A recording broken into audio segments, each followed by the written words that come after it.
Talofa Samoa, mapu mai ai fe au mangaluenga o nei aso. Whamalola unusai, whamalola tauatai. O mai a, tuwhatasi o tātou loto, tātou tāpua iatu le tua nei tu la fiafi. O mai a, tātou alalanga fia i le li. Tātou alalanga le papa o le tātou waratanga. Ia tātou atu i ona luma ma le viinga. Ia tātou alalanga ia te ia i pese. A wao le li o le tua sili lea, o le tupu tele lava o ia, e sili ia tua umalava. Tātou tatalo mo le anganga pa ia. Tātou wifo ma tatalo. Le atua mamanae, le tamae whavavau, o le atua la uafia o le alofa fua ma le alofa muti vale umalava. Ua mātua mai ma le loto e tasi. Se o mātua watu le tauranga o le whaafitai, o le whamanu ma le whanetanga. Se o mātua sula ina ailo o lofa ma luanga le lei. E le au noa lea mo i mātua wola. Ai panga lea lea tuae. E langona ina pealo mātou le a totoa ma le mativa whale anganga i uruma. O le ala leo o mātou muai wala awa tuai i la ua fio. Sei e a fio mai a e ala i laua nganga pa ia. E te papatiso ina ma tautolo ina o mātou loto taito tasi. Ina i o mātou whai aile nei tāpua inga le moni ma le whamaoni e tawai. Mai watu ai mea uma i le wha sili ina o lulawa vi inga. Mātou tatalo e atu lu swafa Yesu ke viso le li ma le whaola. Amen. O le whaitawina o a fionga pa ia le tua. Tusi ma le whenga inga fau. Mua kon mito i lona mata upo tolu. A mata le whaitau ma le whai upo mua. Wha ngata ma le whai upo sifuru ma le lima. Mua kon mito i lona mata upo tolu. A mata le whaitau ma le whai upo mua. E wha ngata mai le whai upu suma lima. Wha whonga maia au te whaitawina. O au foi, le au soe, na ule mawhaia o na tautala atu ia te o tou. Wha peo e wha le nganga. Ai peitai, peo e wha le tino, peo tama mea ia ke riso. Na o whawhanga ia te o tou riswa susu, ai leo mea anu. Wana o tau le lawai o na po ia, le tau le lawa foi, wo mai i ona po nei. A wā lo wha le tino pea o tau. A wā ino ia te o tau le mataua, ma le misa, e leo wha le tino ea o tau, ma sawa wali i la le tino. A wā ino whai mai le tasi, o a oro sa paulo, ma le tasi, o a oro sa apolo. Ua le wha le tino ea o tau.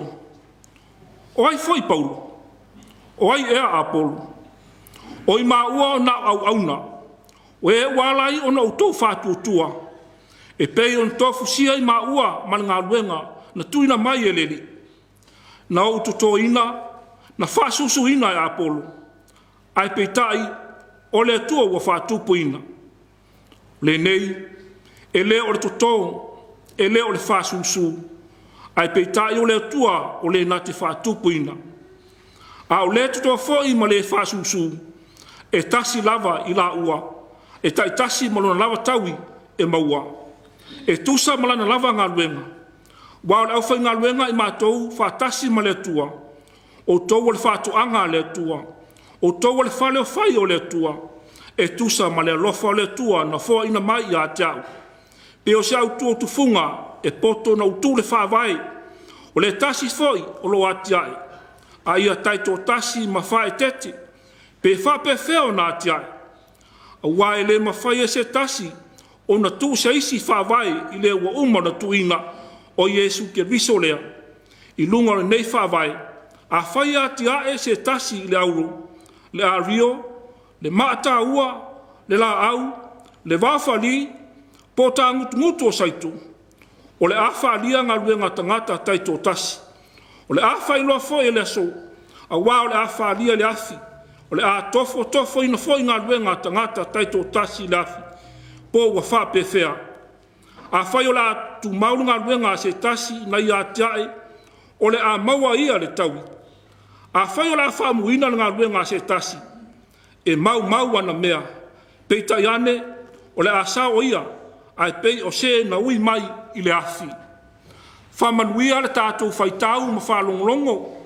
I le whetalai mai o le tua e ana i nā whiong pa ia. Mai atu maupea i a te ia luna lava vi inga. Nei maaso umai o i le whawavau e whawavau lava. Amen. O le launga i le suafa mamalu o le tuarta maa. Le alo ma le angang pa ia. Maua mai le matua o le launga. I le tusi sa tātou whaitawina. Whenga inga fau. Ko nito mua muai lona mata upe tolu. Ai au te fia whao ngā ina. Le whai upe sifu martasi. Whaafufonga au te toi whaitawina. A wae le mawhai e se tasi. O na tu se isi whawai. I le ua umana tuina. O Yesu ke riso lea. A wae le mawhai e se tasi. O na tu se isi whawai. I le ua umana tuina. O Yesu ke riso lea. Manatu au tu o le launga. Tu sa ai ma le whasinonga le tu iswhaita waso. Fo fola ina o whawai. Fo fola ina o whawai. Lane Foundation. E leo po mala e le tūlanga o se fale. Pe a le lei ma mautu le whawai. E ma lepe ma solo ia i lalo. A le lei fo le mea e whātu ai le whawai. E pe ona wheta lai e su le vale. Ua whātu lo na fale i le lunga o le one. Tō lava le matangi mata whea ai. O lea fo i se manatu o Paulo. I le tusi na whaita wina ma le whenga fou. A mata lava le mata upa Paulo. I lana whase a ia koronito. O se e ka le sia e peo tamaiti. Po ni tama mea. Le ale winga o lea whasi whaitau. O le soifua whale nganga o kepisano i le aia Paulo. E pese i o tupu ai o tangata. E a mata mai le avea matama mea. Wha solo ina avea matangata matua. Ai o le whare lave, i le mata upu sa tātou whaitawina. I le i lava tā pena koronito. O la lava e tamaititi. Mafua isa. Mafua lava ono lo maua le mataua ma le misa. E afua foi o na misa ona o mafua anga wharetino. Pe o loto vale, ma le whiwhina wai, po le vaenga ai e ai. Po le vaenga Paulo, po le vaenga Apolo. O mea nei, i le manatu a Paulo, e whaale anga inai le mafutanga. Ai wha mawalunga ai le ola tō tasi.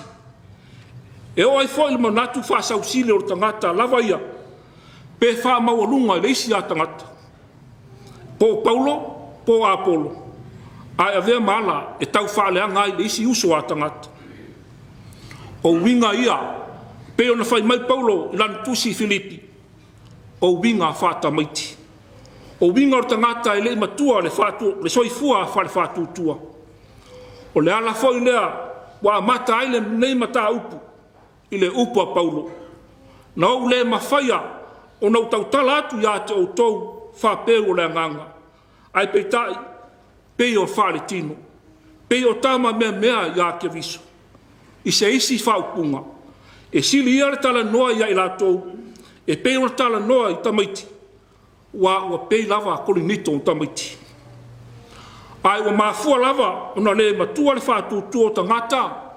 Ona ua ngalo ia i lātou le whawai. E leo Paulo le whawai. E leo Apolo fo. Ai pe o le whai mai Paulo le tātou matua le nei aso. O Yesu ke riso lava. Ina wa uma na whaanga e Paulo, le ato le tama i titi. A eo ma le whai upo e lima, tau le whai upo e sulma lima. Ua whao ngālenga ngana whawhau whale. E tau whapupula ai le ata o le whatutua whawai a ke viso. Ma a mautui ia ke viso. Whai mai Paulo. A o ina tofo ina le afi. E maua le taui.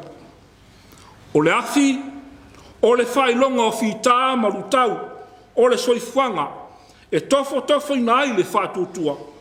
O le whatutua, e whawai le tartununga, ia Yesu ke viso, e le malu e lue lava.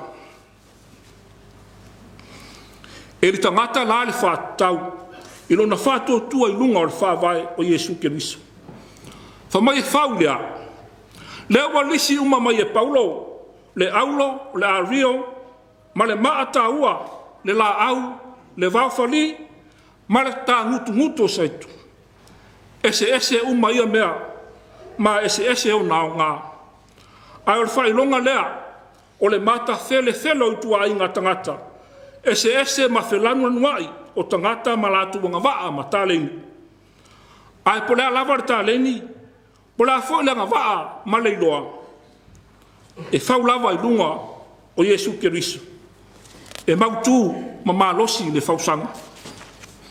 O lona winga, a malosi lava le whatutua. O le whama mafa lava a Paulo, e le o mea e whao ngā, e whau wai. Ai o le whawai i a sao o na whau. Samo ai, o se whama natu tā ua lea mo tā ua nei tā fiafi. O sao ea le tā whawai whare whatutua. Whai mai le tanga vai le tātu watunu. Whawai i le tua Samoa. Ai po tātou wola ma sawa wali ai ea.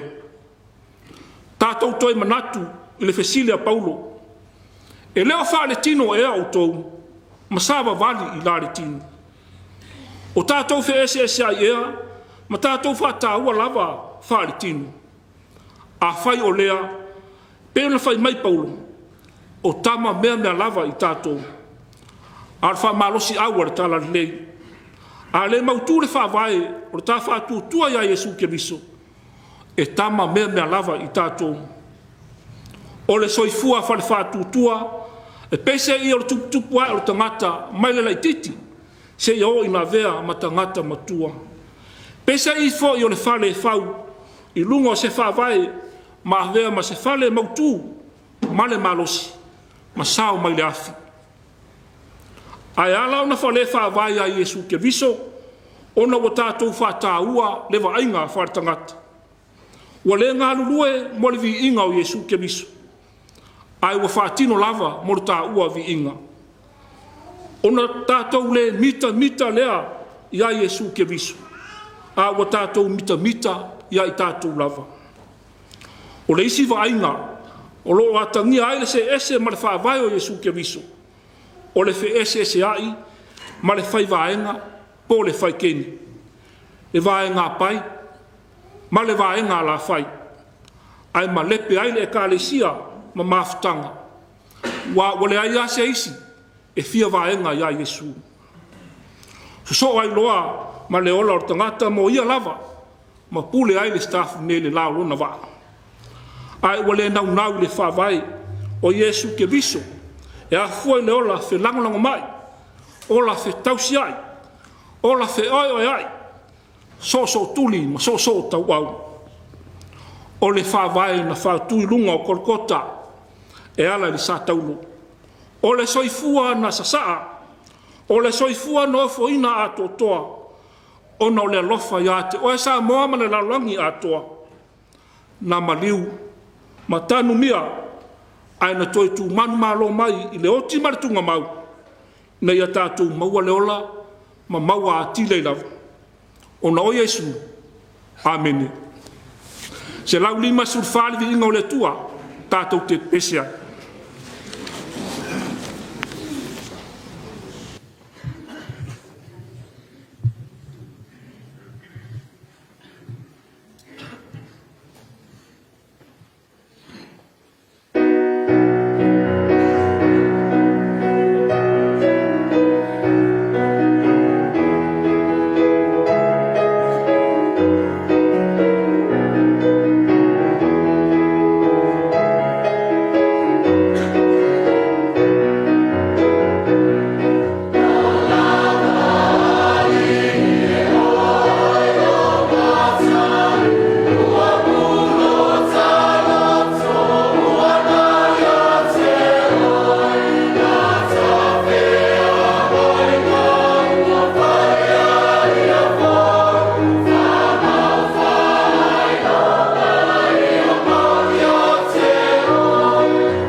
tātou tārsanga, tālo whāwhitai, tālo whātou senga, tuna atua tātou mana o le tua, tātou ifon whamaulalo i le tua i le tālo. Le tua sirisiri e se lo mātou tamai whawawau. O le tua o le alofa fua ma le alofa muti vale. O le tua fua lava la wafio na e whaia le langi ma le langi i lo matai sau. Sa i le amatanga ma o la wafio lava o le tua o le vavau e o atu le whawawau. Mātou whawhitai tele lo alofa ia Samoa. Whawhitai le ola ma le malosi i le tino o le mawhauwhau a toa malenganga. Wa e fua ina mai i au tangata. O whamanuanga ala ese ua tatafe mai, ma manu i ai nuu ma lalawhanga. O lau e kālesia, ma lau ma lotu tō tasi, ua manu i ai a inga, o ta māmtina ua pula la ngoto le soifua, se o lava ia mātou whanau. Whawhetai ta mai, ua mātou mori mauna pēr i aso uma o le mātou wola, lo le tu lafo ino i mātou ai so se mea. Whawhetai la ua fionga pa ia, ua awa o mai mo i mātou lo fina ngalo alofa. O le sulu i o mātou vai, e mātou te sāwawari ai i lo wa miltonu. Mātou whawhetai lo nganga pa ia, o le mātou whesoa soani sili. Tō matawina i mātou ia mātou whe au. E taitai nā i mātou na iei loa o nālo ese maleleanga. A le mātou whawhetai sili, o no le maliu mara toi soifua manu malo le mātou li o Yesu Keriso. Wa mātou maua le ola, ma maua atiri ai lava. Tu maua tu pēa i la ua fia o le vi inga, ma le whawhitai, nei māso umai i le whawawau e whawawau lava. Lo mātou o tua mi o tō nue, e la ngona pēa lo mātou se sea i o luma, wa o i mātou o se atu nu o angasala. Whamangale o mātou a leu, o angasala le tino, a o mawhauwhaunga le anga i o mātou lotu. Whatasi ma le telo mea o mātou le tonu ai lau sila whangati. Fufuru ma ina o mātou loto e le lea, uma le totopa ia o Yesu Keriso le mātou li, ma ia tongi o loinaia mātou tangata angasala. Le atua o manuia, mātou te mua i manatua na i o mātou uso a tangata o fia maua lau fisosoani.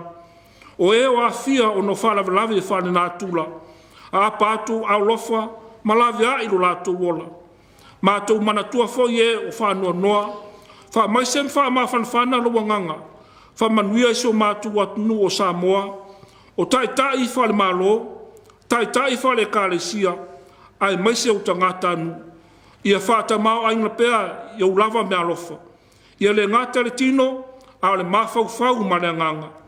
Wha manuia na mātou a inga ma mātua, i so se tafa o ngā lulu e ai, o fisa i whai ngā ruenga, o uta le vao, o whaiva le tai. Wha pia foi whanau i awa onga, le atuae, wha au penga ina i mātou i au mea lofa.